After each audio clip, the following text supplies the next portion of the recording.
आणि आता एक मोठी बातमी समोर येते आहे। आदिवासींमधून आरक्षणाचा हट्ट करू नये, धनगर आरक्षणावरून विधानसभेचे उपाध्यक्ष नरहरी झिरवाळ यांनी धनगर आरक्षणाबाबत प्रतिक्रिया दिलेली आहे। आदिवासींमधून आरक्षण मिळावं असा हट्ट धनगर समाजाने करायला नको असं नरहरी झिरवाळ म्हणाले।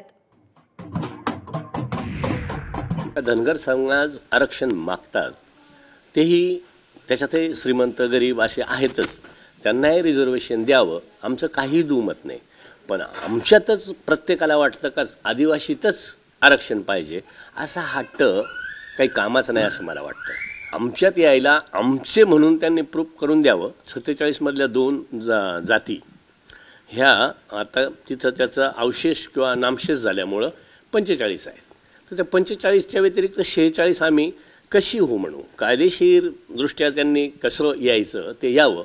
आणि आता एक मोठी बातमी बघूयात। गोकुळ झिरवाळ आणि जयंत पाटलांच्या भेटीवर वडील नरहरी झिरवाळ यांनी मोठा गौप्यस्फोट केलाय। जयंत पाटलांच्या भेटीसाठी गोकुळला मीच पाठवलेलं असं नरहरी झिरवाळ म्हणाले।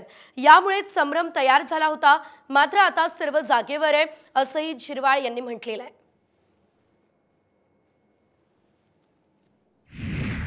चर्चा आमची रोजही होत असते। आता त्या दिवशी सुद्धा मीच त्याला पाठवलं होतं की बाबा एक नेता आहे, माझा नेता आहे, तू जाऊन फक्त सत्कार करून ये। तो गेला आणि तिथे त्याला थांबवलं, मग विचारल्यावर बापासारखा थोडाफार का होईना आहेच ना त्याच्यात ते गुण, आणि गेला, संभ्रम तयार झाला। आता तो जागेवरच आणि कायमस्वरूपी जागेवरच राहील, त्याची काही शंका घेण्याचं कारण